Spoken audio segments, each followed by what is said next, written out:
सुगम, welcome back. तो कैसे हो आप सब? आई होप आप सब अच्छे होंगे। स्वागत है आप सभी का आपके अपने एसपी स्टडी यूट्यूब चैनल पर।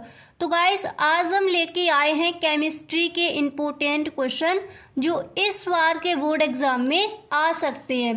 देखिए, ये जो आपका पेपर है ये वायरल पेपर हो चुका है। यही इस बार इसी पेपर से इस बार क्वेश्चन आस्क किए जाएंगे, ठीक है।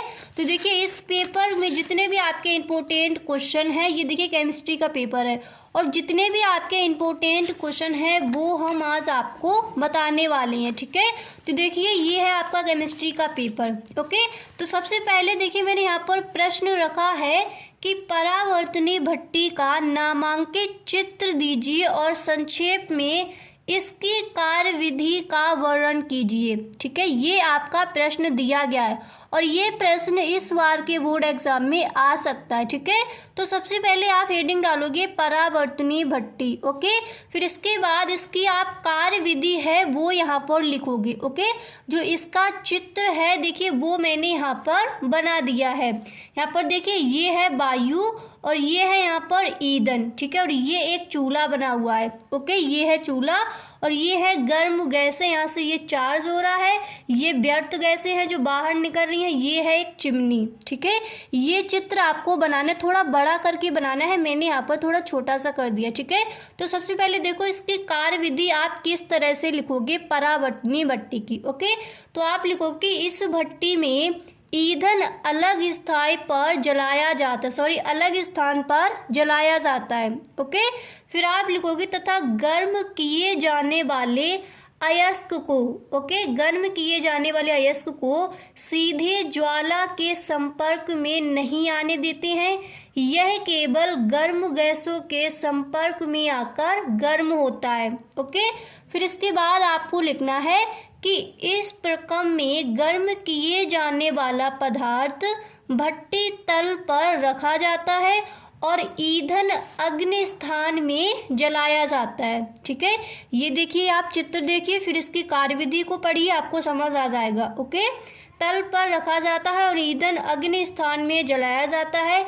इसका प्रयोग भर्जन हेतु किया जाता है, ओके। फिर इसके आगे आपको लिखना होगा कि इसका उपयोग ऑक्सीजन तथा अपचयन दोनों प्रकार के प्रक्रमों में करते हैं। इस भट्टी का प्रयोग तांबा, लेड, टिन आदि धातुओं के धातु क्रम में किया जाता है, ठीक है। इतना आपको लिखना है। फिर इसकी देखिए कार्यविधि आप इस तरह से लिखोगे, ओके। फिर आपको हेडिंग डालनी है कार्यविधि, ओके। फिर इसमें आप लिखोगे कि तांबा धातु के धातु क्रम में सांद्रित copper pyrite, okay, copper pyrite के भर्जन में परावर्तनीय भट्टी का उपयोग किया जाता है। सांद्रित अयस्क का वायु की अधिकता में तथा कम ताप पर भर्जन किया जाता है। भर्जन क्रिया में गैस की ज्वालाएं अयस्क पर पड़ती हैं जिससे अयस्क में सीधी आग नहीं लगती है, ओके। फिर इसके बाद आप लिखोगे, देखिए सीधी आग नहीं लगती है। भट्टी में वायु प्रवाहित करने के लिए छिद्र बने होते हैं, ओके। भट्टी में जो वायु है उसको प्रवाहित करने के लिए छिद्र बने होते हैं।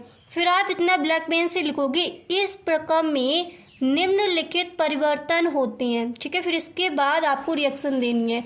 फिर देखिए, आप लिखोगे कि गंधक और सैनिक तथा एंटीमनी अपने वाष्पशील ऑक्साइडों के रूप में पृथक हो जाते हैं, यानी अलग हो जाते हैं, यानी S+O2, तो इधर क्या हो जाएगा SO2, ओके। फिर आपको यहाँ पर देखिए लिखना है 4Es + 3O2, एरो लगाना। फिर इधर क्या हो जाएगा 2Es2O2, ओके। फिर देखिए 4Sb + 3O2, एरो 2Sb2O3, ठीक है। इतना आपको करना है। फिर देखिए, इसके बाद आपको इससे क्रिया करानी है। देखिए, फिर यहाँ पर आपको करना है कि कॉपर पायराइड क्यूप्रस सल्फाइड और फेरस सल्फाइड में परिवर्तित हो जाता है, okay. Copper pyrite cuprous sulphide और फेरस सल्फाइड में परिवर्तित हो जाता है। तो यहाँ पर देखिए, ये कॉपर पायराइड है 2CuFeS2+O2, ओके। तो यहाँ पर आपका क्या हो जाएगा, देखिए कॉपर पायराइड क्यूप्रस सल्फाइड और फेरस सल्फाइड में परिवर्तित हो जाता है। तो ये हो गया आपका कॉपर पायराइड। फिर जब इधर इधर ये आएगा तो क्या हो जाएगा, Cu2S plus 2FeS plus SO2 यानी क्यूप्रस सल्फाइड और फेरस सल्फाइड में परिवर्तित हो जाता है। समझ आ गई ये रिएक्शन। अब देखिए नेक्स्ट आपको करना है कि क्यूप्रस सल्फाइड तथा फेरस सल्फाइड का कुछ भाग ऑक्साइडों में परिवर्तित हो जाता है। ओके, तो फिर आप करोगे कि 2FeS plus 3O2। Okay, cuprous sulphide तथा फेरस सल्फाइड का कुछ भाग ऑक्साइडों में परिवर्तित हो जाता है। तो 2FeS plus 3O2 arrow 2FeO plus 2SO2। Okay, फिर इसके बाद देखिए दिया गया है कि फेरस सल्फाइड तो 2Cu2 प्लस 3O2, तो एरो लगा के इधर क्या हो जाएगा 2Cu2O प्लस 2SO2। ओके, समझ आ गया। अब देखिए यहाँ पर आपका जो नेक्स्ट है वो यहाँ पर दिया गया है और ये कई बार बोर्ड एग्जाम में आस्क किया गया है। ठीक है, कि क्या होता है जब पोटेशियम आयोडाइड विलयन में ओजोन प्रवाहित की जाती है। ठीक है, तो देखिए O3 को पोटेशियम आयोडाइड यानी Ki विलयन में प्रवाहित करने पर आयोडीन मुक्त होती है। ठीक है, आयोडीन क्या होती है, मुक्त होती है। तो इस रिएक्शन को आप इस तरह से करोगे कि 2Ki यानी potassium iodide plus H2O plus ozone क्या हो जाएगी O3। तो यहाँ जब आप एरो लगाओगे तो इधर क्या हो जाएगा 2KOH यानी पोटेशियम हाइड्रोक्साइड प्लस I2। ठीक है, जो आपका आयोडीन है तो आयोडीन मुक्त होती है तो I2 प्लस O2।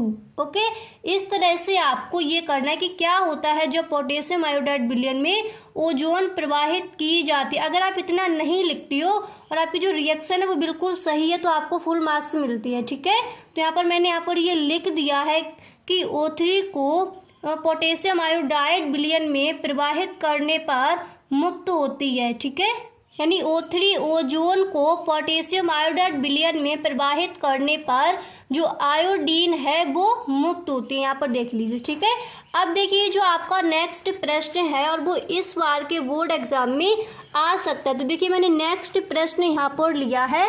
नेक्स्ट प्रश्न आपका यहाँ पर दिया गया है कि पायस से आप क्या समझते हैं, उसकी उपयोगिता दैनिक जीवन में स्पष्ट कीजिए। ठीक है, तो इस प्रश्न का आंसर आप इस तरह से लिखोगे कि पायस ऐसे कोलाइडो विलयन को कहते हैं जिनमें वितरित प्रावस्था तथा परिक्षेपण माध्यम दोनों ही द्रव हों, अर्थात द्रव सॉल को ही पायस कहते हैं। ठीक है, फिर आप उदाहरण लिख दोगे कि दूध एक ऐसा पायस है जिसमें द्रव व वसाएं जल में वितरित होती हैं। पायस दो प्रकार के होते हैं, कौन कौन से, तेल में जल और जल में तेल। ठीक है, फिर देखिए जो आपका नेक्स्ट प्रश्न है वो मैंने यहाँ पर लिया है कि अयस्क किसे कहते हैं, अयस्क तथा खनिज में क्या अंतर है। ओके, अयस्क किसे कहते हैं, अयस्क तथा खनिज में क्या अंतर है। तो देखिए इस प्रश्न का आंसर आपको इस तरह से लिखना है।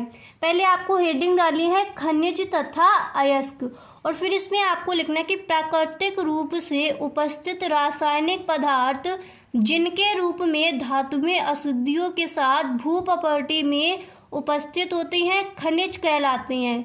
वे खनिज जिनसे धातुओं का निष्कर्षण सरल तथा आर्थिक रूप से लाभदायक हो अयस्क कहलाती है। समझ आ गया कि प्राकृतिक रूप से उपस्थित रासायनिक पदार्थ जिनके रूप में धातुएं अशुद्धियों के साथ भूप्रकृति में उपस्थित होती हैं खनिज कहलाती हैं और वे वस्तुएं जिनसे धातुओं का निष्कर्षण सरल तथा आर्थिक रूप से लाभदायक हो वो आपके अयस्क कहलाते हैं। ठीक है, फिर आपको लिखना है अतः सभी अयस्क खनिज होते हैं परंतु सभी खनिज अयस्क नहीं होते हैं। ओके, अब देखिए जो आपके इम्पोर्टेंट इस बार के बोर्ड एग्जाम के लिए जो आपके इम्पोर्टेंट क्वेश्चन है वो सारे क्वेश्चंस मैंने यहाँ पर लिख कर रखी है। एक तो प्रश्न आपको ये अच्छे से तैयार कर लेना कि डेंटल प्रभाव क्या है। इस प्रश्न मैंने यहाँ पर रखा है कि डेंटल प्रभाव क्या है, इसका कारण बताइए। और जो आपका नेक्स्ट प्रश्न है वो यहाँ पर दिया गया है। ये प्रश्न बहुत ही इंपॉर्टेंट है कि उत्कृष्ट गैसों के अक्रिय होने का कारण लिखिए। तथा क्यूलाइट खनिज में पाई जाने वाली उत्कृष्ट गैस का उपयोग लिखिए। ठीक है, ये आपका एक ही प्रश्न है। ओके, इसको आपको तैयार कर लेना है। और फिर देखिए जो आपका नेक्स्ट प्रश्न है कि योगात्मक बहुलक क्या है। पीवीसी तथा टेफ्लॉन बनाने के रासायनिक समीकरण एवं उपभोग भी लिखिए। ठीक है, फिर देखिए जो आपका नेक्स्ट प्रश्न है ये बहुत ही इंपॉर्टेंट है कि प्रथम कोट की अभिक्रिया के वेग स्थिरांक की इकाई ज्ञात कीजिए। एक प्रथम कोट की अभिक्रिया 100 सेकंड में 50% संपन्न होती है। अभिक्रिया का वेग स्थिरांक ज्ञात कीजिए। ठीक है, इसको भी आपको देख लेना है। तो गाइस जितने भी आज मैंने आपको ये इम्पोर्टेंट जितने भी आपको मैंने ये क्वेश्चंस बताए हैं तो सारे क्वेश्चंस आपको अच्छे से तैयार कर लेने हैं। और केमिस्ट्री का एक मैं पूरा पेपर आपको हल कराने वाली हूँ, मॉडल पेपर। तो गाइस अगर आप चैनल पर पहली बार आए हो तो चैनल को सब्सक्राइब कर लो। अगर आप इस बार 90+ स्कोर करना चाहते हो इस बार के बोर्ड एग्जाम में तो आप चैनल को सब्सक्राइब करना बिल्कुल भी ना भूलें, क्योंकि हर सब्जेक्ट के मॉडल पेपर मैं आपको सॉल्व कराने वाली हूँ। क्योंकि टाइम आपके पास बहुत कम बचा है तो आपको बिल्कुल फोकस अपनी स्टडी पर ही अब करना है। ठीक है, तो अगर आप चैनल पर पहली बार आए तो चैनल को सब्सक्राइब करना ना भूलें। वीडियो अच्छा लगा हो तो वीडियो को अपने दोस्तों में शेयर ज़रूर करें। Okay, thanks for watching.